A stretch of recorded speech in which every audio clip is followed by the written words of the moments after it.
Apreciados hermanos, contextualizo y explico la palabra correspondiente al domingo cuarto del tiempo ordinario. La primera lectura está tomada del libro del Deuteronomio, capítulo 18, versículos 15 a 20. Se trata de una promesa que Dios hace a Moisés, en la que suscitará para el pueblo de Israel un profeta igual a Moisés. El deseo por conocer el futuro y el mundo de Dios siempre ha fascinado al hombre e incluso ha creado cierta angustia de frente al futuro, de frente al más allá. El hombre recurre a ciertos medios como la adivinación, los sueños premonitorios, cuando se siente amenazado por fuerzas negativas, recurre incluso a los brujos, a los videntes, a los magos, a los hechiceros, a los astrólogos, a los nigromantes e incluso al horóscopo que surgió justamente unos siglos antes de Cristo. Pues Israel se distingue de todas las naciones porque rechaza todas estas prácticas. Según el libro del Deuteronomio en el capítulo 18, se dice que no haya entre el pueblo de Israel ni vaticinadores, ni astrólogos, ni agoreros, ni hechiceros, ni encantadores, ni espiritistas, ni adivinos, ni quien consulta a los muertos.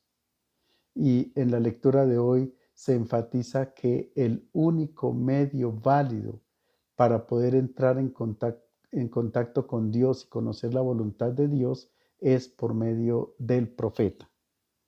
Y nosotros conocemos por la historia de Israel que el máximo profeta que ha existido ha sido Moisés.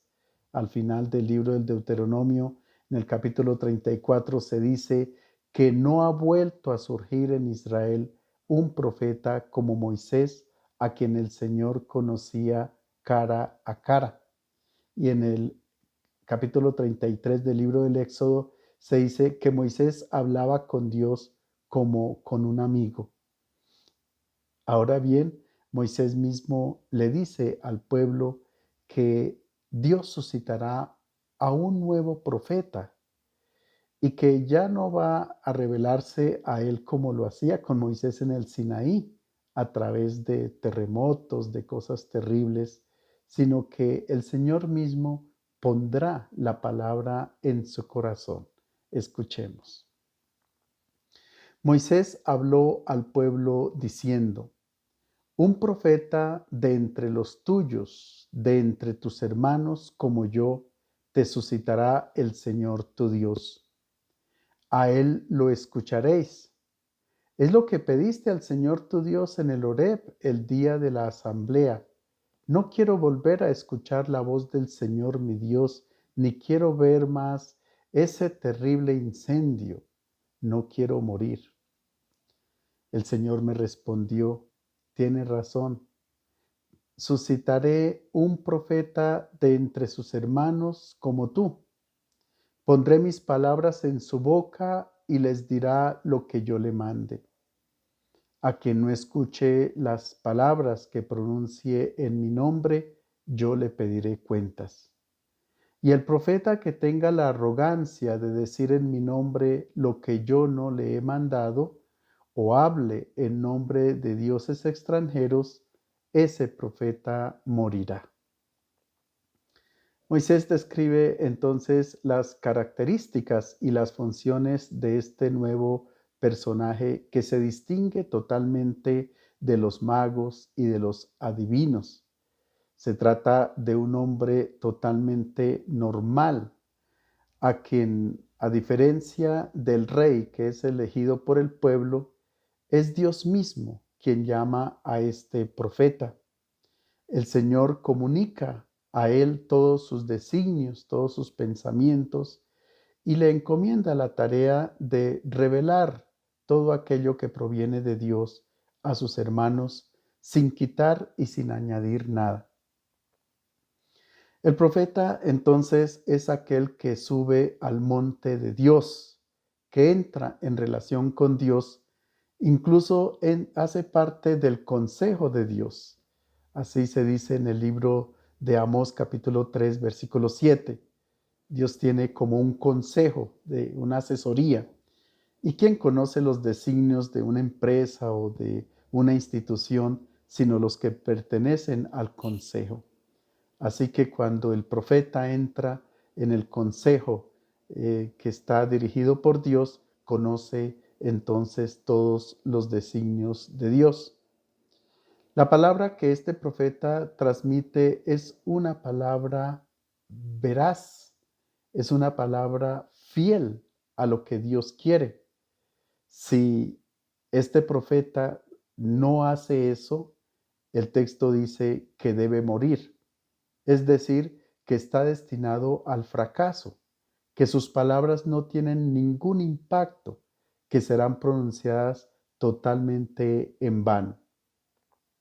Moisés deseaba que ojalá todos los miembros del pueblo de Israel fuesen profetas. Eso lo dice en el libro de los Números, capítulo 11, versículo 29. Sin embargo, nosotros conocemos en el libro de los Hechos de los Apóstoles que con la efusión del Espíritu Santo en el día de Pentecostés, todos los discípulos se convirtieron en profetas, según el libro de los Hechos de los Apóstoles, capítulo 2, versículos 17 a 18.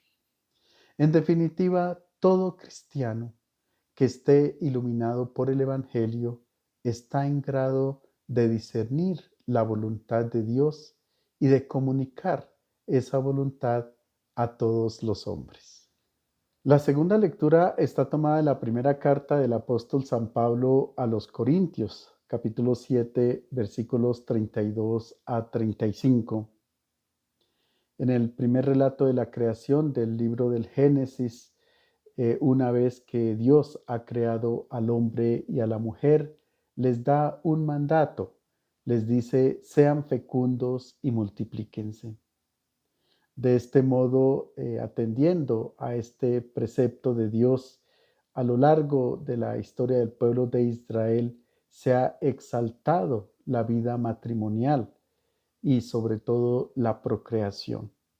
Los rabinos daban concesión a una pareja que no tuviera descendencia para que se divorciaran tranquilamente y buscaran la manera de poder procrear. Cuando Pablo escribe a los Corintios, revoluciona esta mentalidad y elogia la vida célibe y la virginidad. Él lo hace con términos tan apasionados que da la impresión de que desvalora en cierto modo la vida matrimonial. Hermanos, quiero que os ahorréis preocupaciones. El soltero se preocupa de los asuntos del Señor buscando contentar al Señor. En cambio, el casado se preocupa de los asuntos del mundo buscando contentar a su mujer y anda dividido. Lo mismo la mujer sin marido y la soltera se preocupa de los asuntos del Señor, consagrándose a ellos en cuerpo y alma. En cambio, la casada se preocupa de los asuntos del mundo, buscando contentar a su marido. Os digo todo esto para vuestro bien, no para poneros una trampa, sino para induciros a una cosa noble y al trato con el Señor sin preocupaciones. Acordémonos del contexto de este capítulo 7, es dentro de la expectativa escatológica, es decir, la inminente venida del Señor por segunda vez. El apóstol alerta a la comunidad para que estemos preparados a esta llegada del Señor, cada uno en su estado en el que esté, en el que Dios lo ha llamado, pero todos en el servicio y a los hermanos y en la tarea de construir el reino de Dios. De hecho, que entonces en este sentido, tanto la vida matrimonial como la vida celibataria son estados dignos, y hoy los entendemos así, de cada uno. Depende del llamado que Dios le haga, bien sea a la vida sacerdotal, a la vida celibataria, a la vida religiosa o a la vida del matrimonio. Son dos vocaciones bellísimas ambas y a las cuales todos estamos llamados. Lo importante es que nosotros podamos comprender que tanto en la vida matrimonial como en la vida celibataria o en la virginidad, todos como cristianos eh, estamos llamados a dedicar nuestra vida a la construcción del reino de Dios y al servicio de nuestros hermanos. El Evangelio está tomado de San Marcos, capítulo 1, versículos 21 a 28. Se trata del comienzo de la jornada misionera de Jesús en Cafarnaúm. El domingo anterior veíamos cómo Jesús comenzaba su ministerio público y comenzó a predicar que el reino de Dios se ha acercado, que por tanto había que convertirnos y creer en la buena noticia. Luego él pasa por la orilla del lago de Galilea y llama a dos parejas de hermanos, a Simón y Andrés, a Juan y a Santiago, y les da una misión que es la de ser pescadores de hombres, es decir, sacarlos de la mentalidad antigua y del mundo del mal para una nueva mentalidad y que se dediquen totalmente a hacer el bien, a servir a los hermanos y a construir el reino de Dios.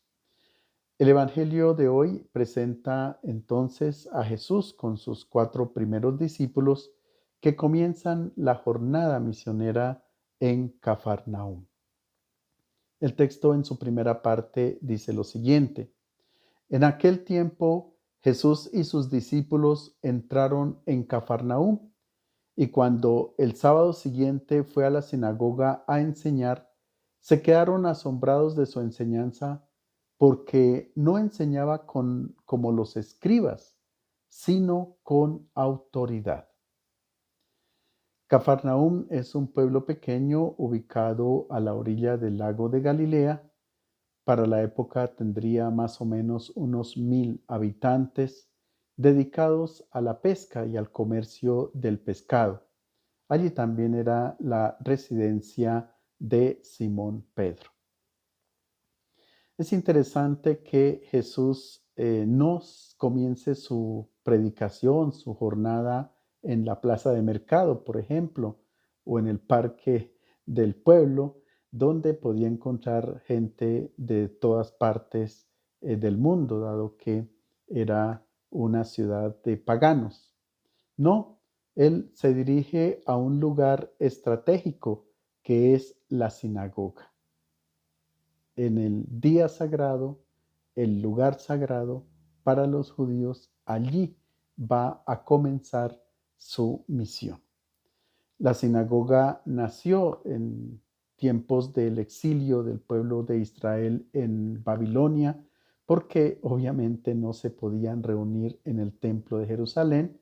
Entonces escogieron un sitio, lo adaptaron para sus reuniones. De hecho que en griego sinagogein significa reunir. La sinagoga es el lugar de la reunión. Allí se reúnen los judíos para orar, para enseñar la Torá y para transmitir las tradiciones a las futuras generaciones. Pues bien, allí en la sinagoga en Cafarnaúm, que obviamente había una sinagoga que fue reconstruida en el periodo bizantino, tal vez con la ayuda de Juliano el Apóstata, bellísima, un lugar muy bello, y hoy solo quedan las ruinas de esa sinagoga tardía, y al frente, en lo que era la casa de Pedro, han construido una iglesia en forma octogonal para conmemorar el día octavo, o sea, el día de la resurrección del Señor. Pues bien, En la sinagoga se supone que están las personas creyentes y la primera liberación que Jesús quiere hacer es sacarlos de una mentalidad religiosa tal vez equivocada. La imagen de Dios que enseñaban los rabinos era la de un legislador que premia a los buenos y castiga a los malos. Un Dios que es capaz hasta de mandar calamidades y pestes, epidemias. Y alguno podrá tener esta concepción de Dios también hoy, pensar que la epidemia que estamos viviendo es porque nos la ha enviado Dios. De ninguna manera hay que quitar esa imagen de Dios de nuestra mente, que cambiarla por la imagen de Dios que nos ha revelado Jesús de Nazaret. Cuando Jesús entra a una sinagoga durante la narración del Evangelio de Marcos, siempre ocurren problemas.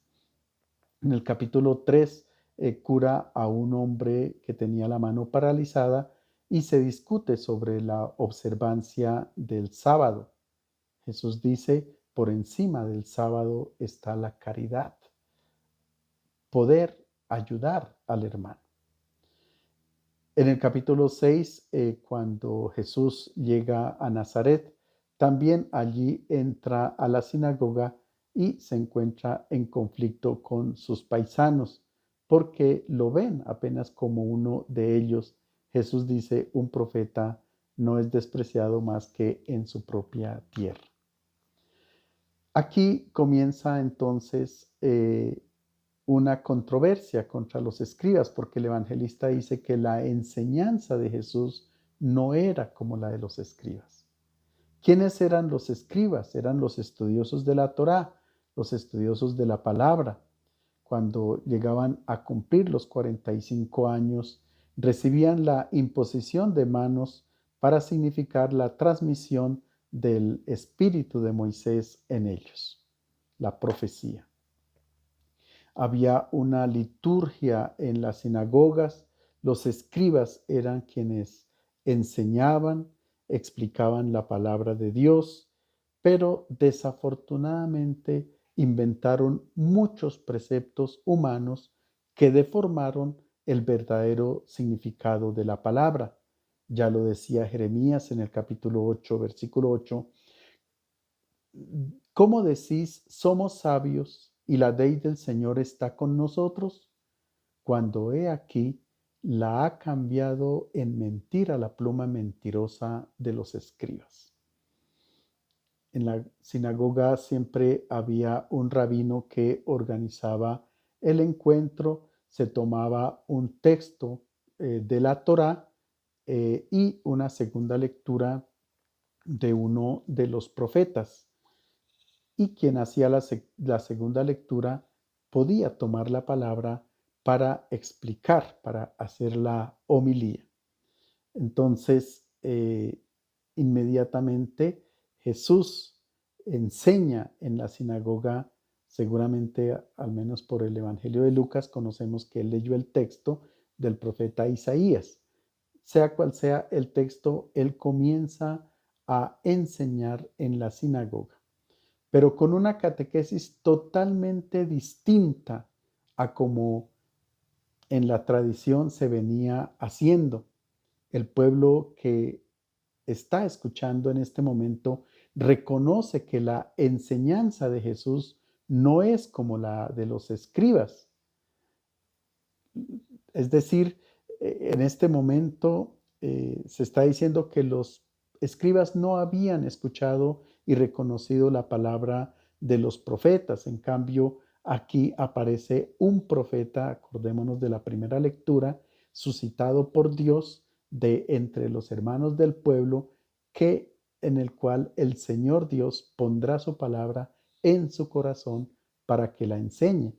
Jesús no estuvo a la escuela de los escribas ni de los grandes rabinos. Su enseñanza proviene de Dios. Dios ha puesto en su corazón aquello que debe enseñar. De hecho que entonces, si la enseñanza de los rabinos dejaba a las personas tranquilas, la enseñanza de Jesús ya no lo puede hacer. El resultado es eh, grandioso y sobre todo acompañado de prodigios. El texto dice lo siguiente. Estaba precisamente en la sinagoga un hombre que tenía un espíritu inmundo y se puso a gritar, ¿qué quieres de nosotros, Jesús Nazareno? ¿Has venido a acabar con nosotros? Sé quién eres, el Santo de Dios. Jesús lo increpó, cállate y sal de él.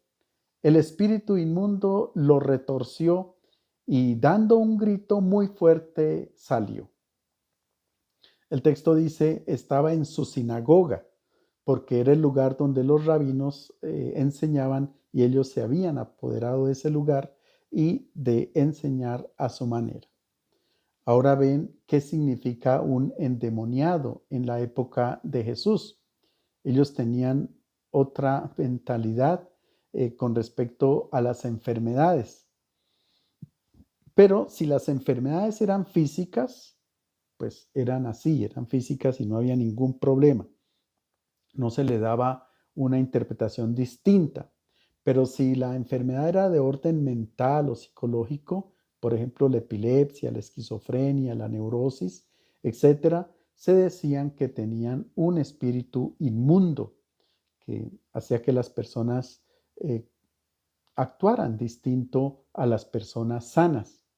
Para curar estas enfermedades se recurría al exorcismo, a la magia, a ciertas fórmulas y se creaba como un espectáculo. Los exorcismos de Jesús son totalmente distintos. Él no acude a gestos ni fórmulas mágicas. Él acude a la palabra, al poder de la palabra. Jesús no está pensando en los demonios de cachos y cola como nos lo imaginamos nosotros, sino que se adecúa a la mentalidad de la época dentro de estas categorías culturales. Tiene que actuar naturalmente allí. Por eso se habla de un espíritu inmundo. Lo que hay que tener en cuenta aquí es que la palabra de Jesús cura y humaniza al hombre. Los espíritus serán vistos como una energía que mueve hacia la vida o a la muerte. Si la persona actuaba positivamente haciendo el bien, tenía un espíritu puro, divino, que venía de Dios. Pero si obraba el mal, entonces se decía que tenía un espíritu malo, un espíritu inmundo. Las acciones que deshumanizan al hombre provienen de un espíritu malo. En la sinagoga entonces hay una persona con un espíritu malo, con una fuerza negativa. Estaba tranquilo allí sentado sin ningún problema. Pero cuando comienza a escuchar a Jesús reacciona fuertemente porque le habla totalmente distinto a los rabinos. Y el demonio que hay en él se desespera y comienza a gritar. Es decir, si en él había una tradición falsa de Dios, entonces el demonio que hay en él pues comienza a gritar. Cuando alguien, por ejemplo, aferrado a sus tradiciones antiguas, no acepta la renovación que hizo la Iglesia con el Concilio Vaticano II, comienza a gritar dentro. Es muy difícil que le muevan su piso, sus convicciones. No quiere el cambio. Eh, a veces hay demonios como en los gobiernos que explotan y difícilmente hay gente que cambia la mentalidad para cosas nuevas. Los demonios que hay en nosotros son muchos. El orgullo, el odio, la violencia, la codicia, la pereza, el chisme, la calumnia, etcétera, etcétera. ¿Quién nos liberará de estos demonios? La palabra del Señor, no los gestos extravagantes de los que se creen exorcistas, no. El Evangelio es el que es capaz de sacar todos estos demonios que pueden haber dentro de nosotros. Los demonios, notemos, tienden a protegerse, no quieren salir de la persona, no quieren salir de la persona. Pero el texto dice, y como nos decía Juan el Bautista, viene detrás de mí uno que es más fuerte. Jesús basta que los grite, que los calle, que les diga salgan e inmediatamente salen de él. Interesante esa manera de Jesús de afrontar a los demonios. Primero hay que callarlos. Primero hay que callarlos. ¿Por qué? Porque ellos nos hablan continuamente para convencernos de que estamos obrando siempre el bien. Y si dialogamos con ellos, entonces nos pueden convencer. Pongo unos ejemplos. El orgullo. Entonces, se debe mostrar que uno es superior a los demás y más que los demás, grande, que puede dominar sobre los otros. Si nosotros nos dejamos convencer de este demonio, pues nos creemos eso. El rencor, el rencor nos puede decir, uy, tiene que vengarse de la otra persona. Si alguien habló mal de usted, hay que vengarse. Si alguien le hizo algo mal, ¿qué cuentos de perdonar? Nada de eso. Usted debe hacerlo sufrir así como él lo hizo sufrir. Si no callamos a este demonio, pues nos convence y nos lleva incluso a cometer homicidios. ¿Mm? Acuérdense del apóstol Pedro, que él no sabía que estaba actuando en nombre de Satán. ¿Por qué? Porque no pensaba las cosas de Dios, sino las cosas de los hombres. Jesús nos enseña cómo sacar estos demonios. Hay que callarlos. Hay que decirles, esta no es su casa. Mi cuerpo, mi persona no es su casa. Aquí hay que pensar distinto, hay que sacarlos totalmente de nuestra mente y nada de dialogar con ellos. Cuando un espíritu inmundo sale de nosotros, deja huella, deja una laceración porque estaba bien arraigado en la persona. Es decir, no nos permitía vivir una vida humana. Cuando nosotros permitimos que haya cosas que son incompatibles con el Evangelio dentro de nosotros, eso nos hace sufrir. Y cuando sale ese demonio, deja también ese rastro, ese dolor, pero la persona queda en paz y en serenidad. Veamos la reacción de las personas presentes en la sinagoga. Todos se preguntaron estupefactos, ¿qué es esto? Este enseñar con autoridad es nuevo. Hasta los espíritus inmundos les manda y le obedecen. Su fama se extendió enseguida por todas partes, alcanzando la comarca entera de Galilea. Los presentes reaccionan con el temor bíblico, que no es un miedo, sino con una dulce maravilla ante una palabra cargada de fuerza, que no es humana, sino que es divina. Estamos en un mundo que imperan los demonios que deshumanizan. Incluso hasta en la iglesia podemos estar afanados por buscar una carrera o un poder.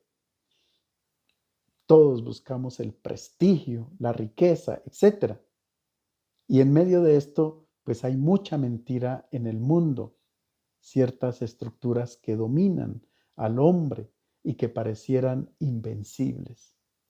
Si nosotros nos enfrentamos a ese mundo de mentira, a ese mundo de mal, a esas estructuras con la fuerza humana, nosotros no somos capaces de hacer nada. Pero si nos enfrentamos con la fuerza del Evangelio, sí somos capaces de sacar esos demonios. La predicación que no expulsa a los demonios, que deja las cosas como están, que no cambia al hombre, que no cambia al mundo, no es una predicación que procede de un verdadero profeta. No es la palabra de Jesús. El hombre necesita el Evangelio, necesita ser profeta y vale para cualquier ser humano, independientemente de su cultura, de su religión, de su raza. Cuando el Evangelio entra dentro de nosotros, nos volvemos realmente humanos, nos volvemos hijos de Dios, del Dios de la misericordia. Les deseo a todos un feliz domingo.